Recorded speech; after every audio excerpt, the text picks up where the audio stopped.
Ramcharan. Thank you sir. ఈరోజు అసెంబ్లీలో చర్చ చేస్తూ ఉంటే అసలు ఎవరేం మాట్లాడుతున్నారో అనుకూలమా వ్యతిరేకమా అర్థం కావట్లేదు. డొంక తిరుగుడు అంటారు, బీటింగ్ అరౌండ్ బుష్. డొంక తిరుగుడు మాటలతో అసలు సమస్యను పక్కదారి పట్టిస్తున్నారు. ఇది చాలా విచిత్రంగా ఉంది. ఇటువంటి భాష అక్కడ బయట ఉన్నటువంటి వాళ్ళు అందరి మీద నమ్మకాలు పోతాయి అధ్యక్ష, అందరి మీద నమ్మకాలు పోతాయి. ఎమ్మెల్యేలంటే ఇట్లా అబద్ధాలు ఆడాలేమో, ఎమ్మెల్యేలంటే ఇలా మోసం చేయాలేమో, ఎమ్మెల్యేలంటే ఇలా మోసపూరిత మాటలు చెప్పాలేమో, రోజుకో మాట మార్చాలేమో, ఇటువంటి వాళ్ళే ఎమ్మెల్యేలు అవుతారేమో, ఇటువంటి ఒక ప్రజల్లో చులకన భావం వచ్చే అవకాశం కనపడుతుంది అధ్యక్ష. ఎందువల్లంటే ఒకవైపేమో 9th షెడ్యూల్లో లేనిదే అవదు అని అంటారు, మరోవైపేమో మేము సంపూర్ణంగా మద్దతు ఇస్తామని అంటారు. సంపూర్ణంగా మద్దతు ఇస్తూ 9th షెడ్యూల్లో ఉండే విధంగా కలిసి పోరాటం చేస్తామని ఎందుకు అనట్లేదు అనేది నేను మీ ద్వారా అడుగుతున్నాను. చేయాలి కదా, ఫైట్ చేయాలి కదా. కేంద్రము రాష్ట్రానికి మధ్య ఉన్నటువంటి పని విభజన లేకపోతే అధికారాల విభజనకు సంబంధించి మనం మన చేతుల్లో ఏమి లేదు, కేంద్రంలోనే ఉంది, కేంద్రం చేయాలి అంటే కేంద్రం చేయాలంటే మన నుంచి ముందు మన డిమాండ్ బయటికి రావాలి, మన గొంతు వినపడాలి, మన పోరాటం సాగాలి. ఆనాడు ఎన్టీ రామారావు గారిని చూశాం కదా, ఎన్టీ రామారావు గారిని మనం అసలు పోరాటమే చేయిందే సాధ్యం అవుతుందా? తమిళనాడులో కూడా అప్పుడున్నటువంటి ప్రభుత్వం జయలలిత గారు పోరాటం చేయబట్టే పివి నరసింహారావు గారు అంగీకరించారు అధ్యక్ష. మరి ఇప్పుడు నరేంద్ర మోడీ గారు కూడా అంగీకరించవచ్చు కదా. నా మిత్రులు బీజేపీ మిత్రులు వాళ్ళు మాట్లాడుతున్నప్పుడు నాకు ఆశ్చర్యంగా ఉంది. బీసీ వర్గాలకు అన్యాయం చేస్తున్నారు నాకు అర్థం కాలేదు.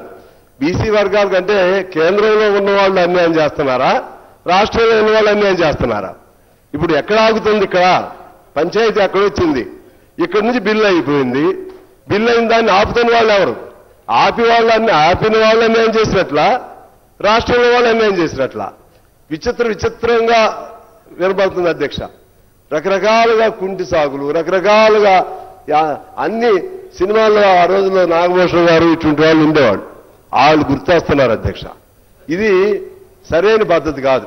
నిజంగా చిత్తశుద్ధి ఉంటే నేనేమి అధికార పక్షానికి సపోర్టు లేదా ఇంకోరు సపోర్టు అని నేను మాట్లాడట్లేదు. నేను స్పష్టమైనటువంటి అవగాహనతో మాట్లాడుతున్నాం. మా పార్టీగా కూడా 42%ని ఇవాళ ఉదయం మా జనరల్ సెక్రటరీ రాజా గారు కూడా అభినందన చెప్పి వెళ్ళాడు. మీ రాష్ట్ర ప్రభుత్వం మంచిగా చేసింది, మంచిగా దాని మీద ఫైట్ చేయండి అని. ఆనాడు ఎస్సీ వర్గీకరణ కూడా రాష్ట్ర ప్రభుత్వం చేసింది. నాకు తెలిసి it's a revolutionary step forward. ఎక్కడ ఇంతవరకు ఏ రాష్ట్రంలో కూడా చేయలేదు అధ్యక్ష.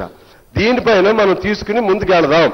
ఇవాళ మీ మంత్రులు ఎంతమంది ఉన్నారు, లేకపోతే ముఖ్యమంత్రి ఏంటి, ఆ ముఖ్యమంత్రి ఏంటి, ఈ ముఖ్యమంత్రి ఏంటి, ఇవి వెనకటి నుంచి వస్తున్నటువంటి వరుస క్రమంలో కొన్ని చేర్పులు మార్పులు జరుగుతూ ఉంటాయి. అన్ని కావాలి, మీరు తీసుకోండి. ఇప్పుడు ప్రధానమంత్రి మీరు కదా, ఎన్ని చేపిస్తే మంచిగా ఉంటుంది. అన్ని కావాల్సిందే. అయితే ముందు ఇది కానివ్వండి, ఇది అయితే అన్ని ఆటోమేటిక్గా అన్ని ఆర్డర్లో పడతాయి అధ్యక్ష. ఇది నేను అందుకని సిపిఐగా మేము స్పష్టంగా చెప్తున్నాం. మనం అందరం చిత్తశుద్ధితో కలుద్దాం. చిత్తశుద్ధితో ఇవాళ ప్రభాకర్ గారు చెప్పినట్లుగా మూడ్ ఆఫ్ ద హౌస్ అంటే అల్టిమేట్ గా నాకు తెలిసి నోబడి విల్ అపోజిట్.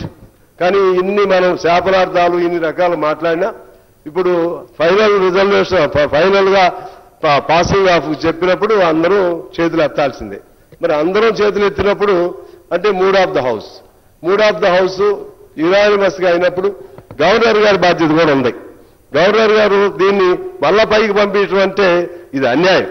అంటే గవర్నర్ వ్యవస్థను అడ్డం పెట్టుకుని దుర్వినియోగం చేస్తున్నట్లుగానే భావించవలసినటువంటి అవసరం ఉంటుంది అధ్యక్ష. అందువల్ల ఏకగ్రీవంగా తీర్మానం చేసినా, ఏకగ్రీవంగా బిల్లును ఆమోదించినా కూడా దాన్ని కూడా ఆమోదం లేకపోవడం అనేది అది మంచి పద్ధతి కాదు. అది చేయాలని చెప్పి నేను కోరుతా ఉన్నాను. అదేవిధంగా మోడీ గారిని మా బీజేపీ మిత్రులు అక్కడకు వెళ్ళాలి. వెళ్ళి పివి నరసింహారావు అంగీకరించినప్పుడు మీరెందుకు అంగీకరించడం? మీరెందుకు? రాహుల్ గాంధీ పోరాటం చేశాడా? రాహుల్ గాంధీ చేతుల్లో అధికారం లేదు కదా. రాహుల్ గాంధీ కాదు కదా చేయాల్సింది. రాహుల్ గాంధీ ఏం చేస్తాడు? హామీ ఇస్తారండి, ఫైట్ చేస్తాం. ఫైట్ చేయాలి. వాళ్ళైనా హామీ ఇవ్వకుండా ఎలా ఉంటారు? హామీ ఇచ్చే కదా ఫైట్ చేస్తుంది. పట్టువదల విక్రమార్కుల్లాగా ఇప్పుడు 4వ కూడా పెడతానే ఉన్నారు. మరి ఎక్కడో చోట ఫైట్ జరగాల్సిందే కదా. మీరు హామీ ఇచ్చారు కాబట్టి మీరు సావండి అని వదిలేస్తారా? అడుగుతారు రాష్ట్ర ప్రభుత్వం, మా హక్కు ఇది, లేకపోతే బీసీల తరఫున మేము అడుగుతున్నాం అని చెప్తారు. చెప్పినప్పుడు దాన్ని అంగీకరింపజేయవలసిన బాధ్యత పైన ఉండే వాళ్ళకు ఉంటుంది, వాళ్ళ సపోర్ట్ ఉన్నటువంటి వాళ్ళకి ఇక్కడ ఉండే వాళ్ళకి ఉంటుంది. అందుకని ఇది ఎన్ని చెప్పినా అధ్యక్ష అన్ని కుంటి సాగుల్లా కనపడుతున్నాయి. ఇది అన్ని కుంటి సాకులే. వాళ్ళ ప్రయత్నం వాళ్ళు చేశారు, మన ప్రయత్నం కూడా మనం చేద్దాం, అందరం ఏకగ్రీవంగా తీసుకుని వెళ్దాం. ఆ విధంగా చేయటం ద్వారా మనకి ప్రజలకి ఇవాళ నువ్వు అవునన్నా కాదన్నా బీసీలు, ఎస్సీలు, ఎస్టీలు వాళ్ళు చైతన్యం ఇవాళ వచ్చేసింది. ఎవరు ఆపాలన్నా ఆపలేరు. తాత్కాలికంగా ఆపగలుగుతారు తప్పితే ఎవరు ఆపాలన్నా ఆపలేరు. ఒకవేళ ఓసీల్లో ఎవరైనా బాగా యాక్టివ్గా ఉండి ఒకళ్ళిద్దరికి అవకాశం ఉంటుందేమో తప్పితే కాలం అంతా మారిపోతుంది. ఇవాళ కూడా మనం చూస్తున్నాం అధ్యక్ష, పంచాయతీల్లో కానీ లేకపోతే మండలాల్లో కానీ ఓసీ సీట్లలో కూడా బీసీలనే పెడుతున్నాం. ఓసీ సీట్లలో కూడా బీసీలనే పెడుతున్నారు. ఎందుకంటే వాళ్ళ శక్తి సామర్థ్యాలు కానీ అన్ని ఇవాళ ప్రజలు గుర్తిస్తున్నారు, లేకపోతే ఇతర అవకాశాలు గుర్తిస్తున్నారు. అందువల్ల పక్కదారి పట్టించకుండా ఇవాళ ఇంకో సమస్య వచ్చింది. మతం, ముస్లిం మతం అనే పేరు ఎక్కడ ఉంది అధ్యక్ష? ఇందులో ముస్లిం ఆ విశ్వాసాన్ని పాటించే వాళ్ళల్లో కులాలు ఉన్నాయా లేవా? అందులో వెనకబడిన కులాలు ఉన్నాయా లేవా? కేంద్రంలో కూడా ఇచ్చారు కదా, అందులో కూడా కేంద్రంలో కూడా దూదేకులు ఇటువంటి కులాలకు ఇచ్చారు కదా రిజర్వేషన్లు. మరి ఇక్కడ అది ముస్లిం అని ఆయన ఏ కులం? అందులో హిందువుల్లో పలు కులాలు ఉన్నాయి, హిందువుల్లో కూడా ఉన్నాయి కదా అధ్యక్ష. హిందూ అంటే హిందువులందరూ ఒకే కులం కిందకి రారు కదా. ముస్లింలో కూడా అనేక కులాలు ఉన్నాయి. అందులో వెనకబడిన కులాలని గుర్తించి ఇస్తే నష్టమే ఉంది. దానికి మతమైన రంగు ఎందుకు పులుగుతారు? దానికి రంగు పులిగితే హిందువులు కూడా రంగు పులవాల్సి వచ్చింది కదా. అందువల్ల ఇటువంటి అనవసరమైనటువంటి వాదోపవాదాలను, అనవసరమైనటువంటి విమర్శలు పక్కన పెట్టి ఈ హక్కుని మనం సాధించుకోవడం కోసం అందరూ కలిసి ఏకగ్రీవంగా ఈ బిల్లును ఆమోదింపజేయాలి. ఈ బిల్లు ఆమోదం అయిన తర్వాత మన గవర్నర్ గారు కూడా ఈ బిల్లుకి సంపూర్ణంగా ఆయన అసెంట్ ఇచ్చి అంగీకరించాలని నేను మీ ద్వారా కోరుతూ నమస్కారం.